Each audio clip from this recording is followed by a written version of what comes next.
Welcome to this week's episode of Mental Wellness Insights, bringing sunlight into mental health. A lot of people are suffering from one mental illness or another. However, the society only tends to think mental illness is madness. This channel aims at enlightening the society on issues of mental health, creating awareness and demystifying mental illness. In this episode, we speak about borderline personality disorder. Stay tuned and be blessed.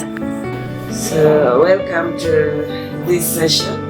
Thank you very much for accepting to speak to us about borderline what? Personality disorder. Borderline personality disorder. I'll start by asking that you kindly introduce yourself to us. My name is Evelyn Oyuko. I'm a clinical officer specializing in mental health and psychiatry. Thank you very much, Evelyn. My first question to you will be, what is borderline personality disorder? Borderline personality disorder is a mental illness that basically affects personality. Personality is the characteristics of a person, how they portray themselves to others and in different situations. And for us to say it's a disorder, the person or the patient has a pattern of relationships, instability in relationships and interpersonal relations. They have issues with their self-image, their anger issues, their temperament, and they also have impulsivity in other aspects of their lives. Okay, you talk about issues with the relationships. For example, please give us an example so that we bring it down to the normal person. A person with a borderline personality disorder has fear of separation, and in every relation that they have, it could be relation with their close friends, relatives, or romantically, they take it too intensely, and they always in fear of abandonment or ending the relationship or just separation for any reason. So, are we talking about fear of things, fear of separation, fear of being abandoned, fear? They have imaginary fear of abandonment, and they overthink. If someone leaves them, they overthink about it, and it becomes an issue, and it affects their way of thinking, their way of feeling. So how do they behave? How do I recognize that somebody has this disorder? A person with bipolar personality disorder, let's say when a relationship breaks, they'll do anything. They do frantic efforts to maintain the relationship. They can overindulge in things just to overcome the separation or the breakup. They can be involved in gambling just to compensate for any other reckless behaviors. Or they can do things to draw the other person back. Maybe things like suicidality. They can do just impulsive things to attract the other person's attention. So this person, what compels them? Do they do these things willingly, knowingly, or they are compelled by something? We said it's a disorder because they have no control over it. They don't have the strength, and they do things out of the ordinary just to maintain the relationship. That's why you say it's a disorder. Yeah. Under normal circumstances, some people can do these things knowingly. So how shall I know who is sick and who is just being naughty or... A person who is a normal person can do other things to try to maintain the relationship, but a person with a disorder has other parameters.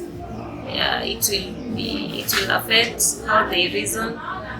They have impulsivity. They have issues with self-image. Now, when you talk about impulsivity, can you break it down a little for us to understand? Impulsivity, I mean, apart from fear of separation, they have anger issues. Does it mean they are easily angered? They are easily angered, and it's not easy to control their anger. And the impulsivity bit, they overindulge in reckless activities. These are people who gamble. They can be overspending.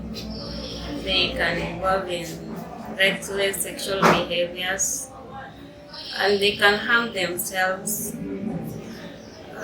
just to bring the other person back. What are the main causes of these disorders? It depends.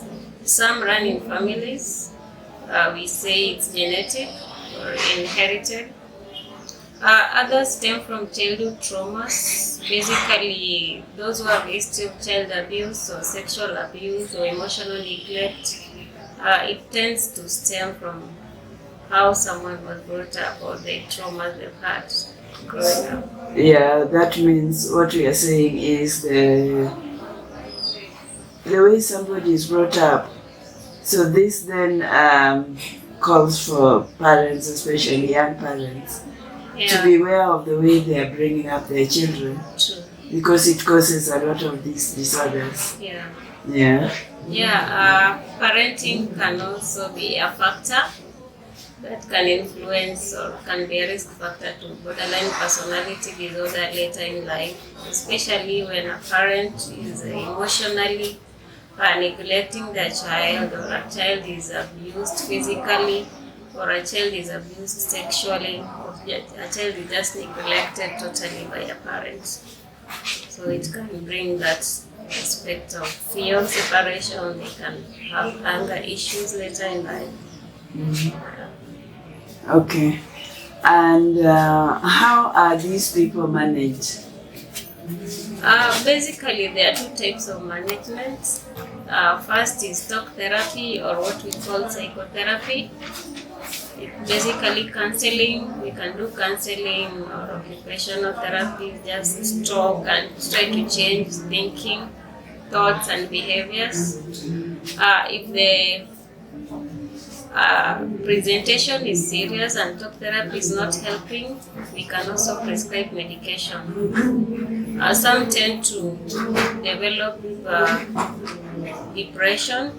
So in such a case, we give antidepressants. And those who go, it can complicate to psychosis, which is, I don't know if they understand psychosis, yeah? Psychosis is basically change in thinking, abnormal behaviors, abnormal speech, abnormal or disorganized communication and way of thinking. So if we elicit that they have psychotic symptoms, we put them on antipsychotics, which are drugs that help in mental illnesses like that. Yeah. In the span in which you have worked in a mental facility, how prevalent is this disorder? In primary care, we rate it at 6%, the current WHO standards.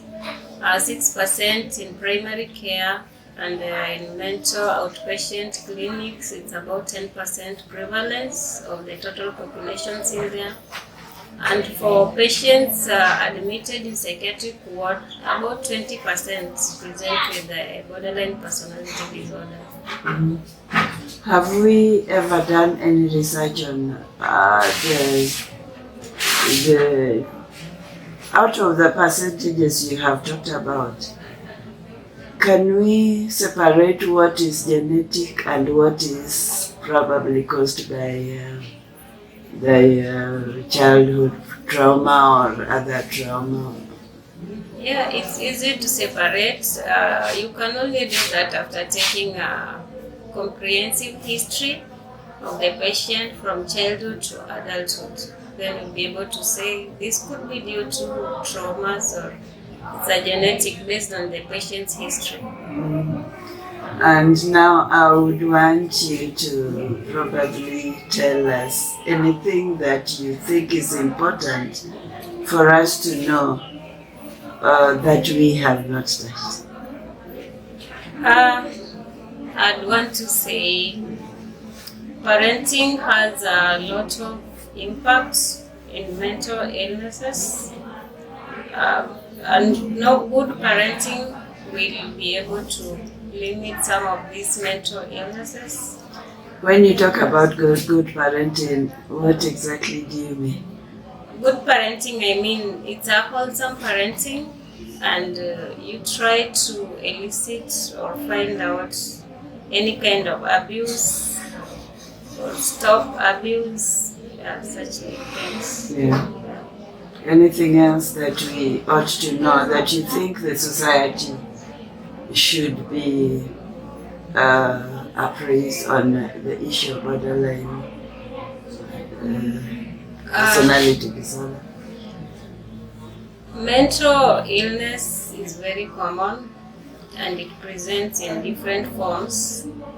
So it's okay not to be okay, and it's important to advise people out there to just check into a mental hospital or see a professional, a counselor, psychologist. If you feel someone you know is presenting with some out of ordinary behaviors, then find help. Mm-hmm. Yeah. At what age would we observe, or maybe at what age can we diagnose borderline personality disorder?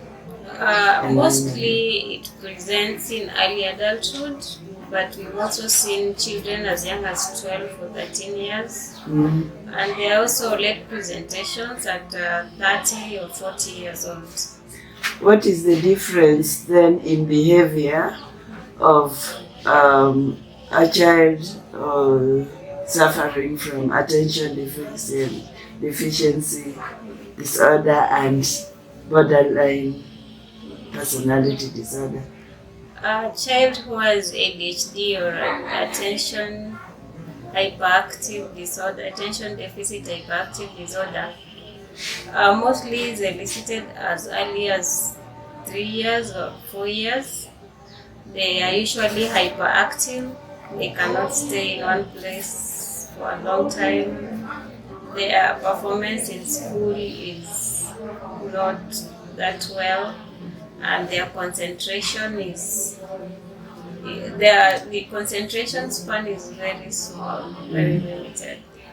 Yeah, and they also they don't have much of emotional discrepancies, and the borderline personality is basically emotional and relational. How does borderline personality disorder impact on maybe marriage? It affects relationships because the people with borderline personalities, they tend to overthink things and they overreact.